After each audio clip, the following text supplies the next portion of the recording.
Ты вырос, у тебя своя жизнь. Но где-то внутри-то все еще звучат голоса из детства. Кто тебе такое внушил? Ты неблагодарный. Ты ничего без нас не добьешься. Ты давно не живешь с родителями, но их слова продолжают жить внутри тебя. Именно эти фразы формируют тревожность, чувство вины и неуверенность в себе. Давай поговорим об этом честно. Фраза «Мы все ради тебя, а ты...» Ты наверняка слышал это в детстве. «Мы все ради тебя, а ты...» Скрытое послание за этой фразой не про любовь, а про долг, про вину. Про то, что твое счастье должно быть расплатой за чью-то жертву. Когда ребенок слышит это снова и снова, он учится важной, но опасной мысли. Чтобы быть любимым, нужно заслужить. Нельзя просто быть. Нужно стараться. Нужно не разочаровать. Нужно соответствовать. А потом ты вырастаешь. Но продолжаешь жить так же. Ты чувствуешь вину за то, что отдыхаешь. Ты не можешь сказать «нет», потому что боишься, будешь плохим. Ты стремишься к успеху не потому что хочешь, а потому что нужно доказать, оправдать, вернуть. Как будто ты должен заплатить за сам факт своего существования. Это не любовь. Это программа вины, которая маскируется под заботу.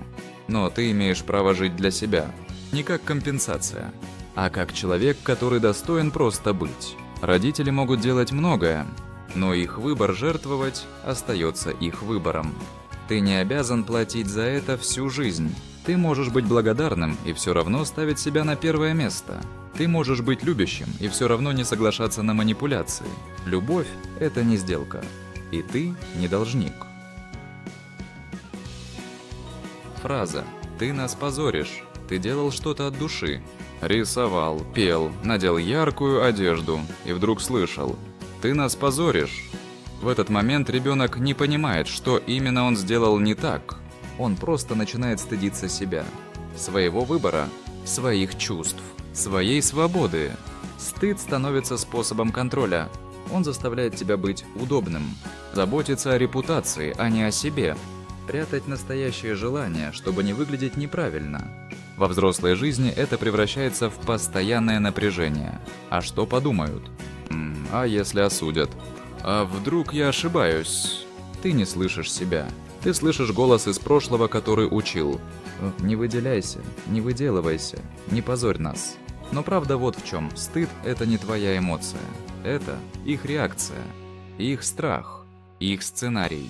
Ты не обязан его продолжать. У тебя есть право быть собой, ошибаться, учиться на своих шагах, жить ярко, громко или тихо, но по-своему. Ты не обязан быть витриной чьей-то гордости. Ты имеешь право быть собой, даже если кому-то это неудобно.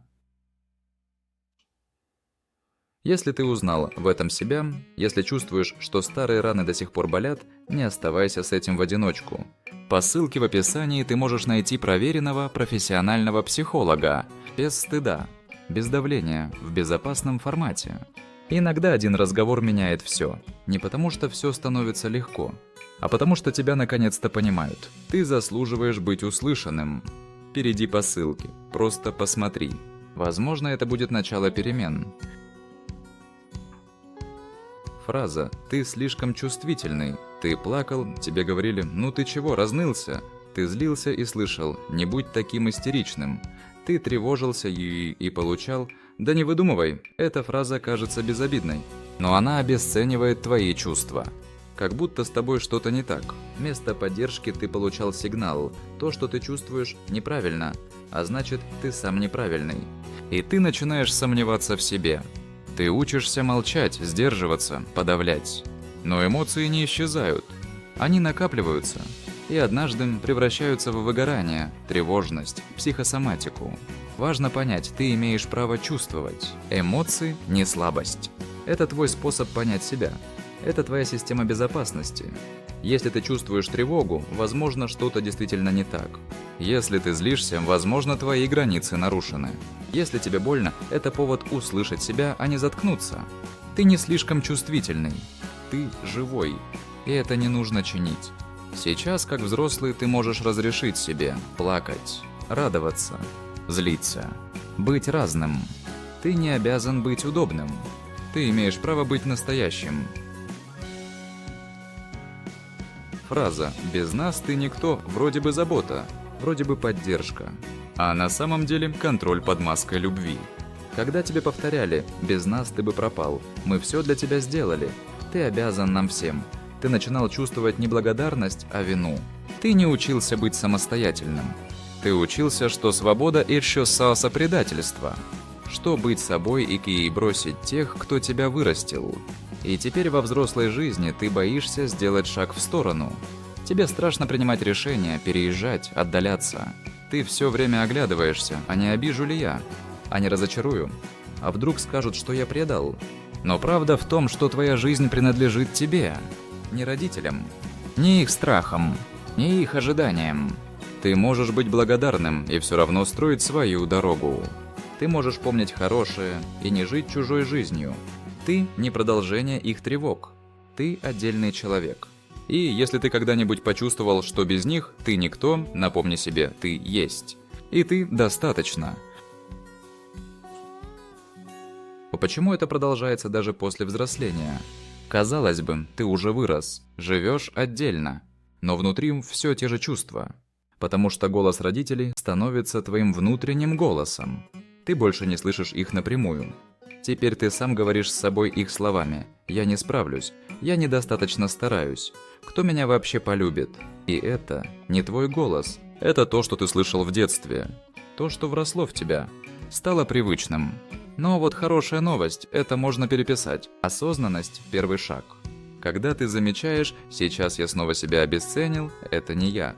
Это старая программа. Ты начинаешь говорить с собой по-другому. «Я не обязан быть идеальным. Я имею право на ошибку. Я достаточно хороший, даже если устаю». Слова, которые портили твою жизнь, могут остаться в прошлом. А ты можешь говорить с собой с теплом. Как с тем ребенком, которого не услышали. И тогда ты становишься взрослым. Не по возрасту, а по внутренней опоре. Если ты узнаешь себя, знай, ты не один. Ты не сломанный. Ты просто вырос в системе, где любовь путали с контролем. И теперь ты можешь разорвать этот круг. Начать говорить с собой с теплом. Слушать себя. Поддерживать. Защищать. Если откликнулось, напиши, какие фразы ты слышал в детстве. Поделись этим видео, возможно, оно кого-то исцелит. И подпишись, чтобы быть ближе к себе.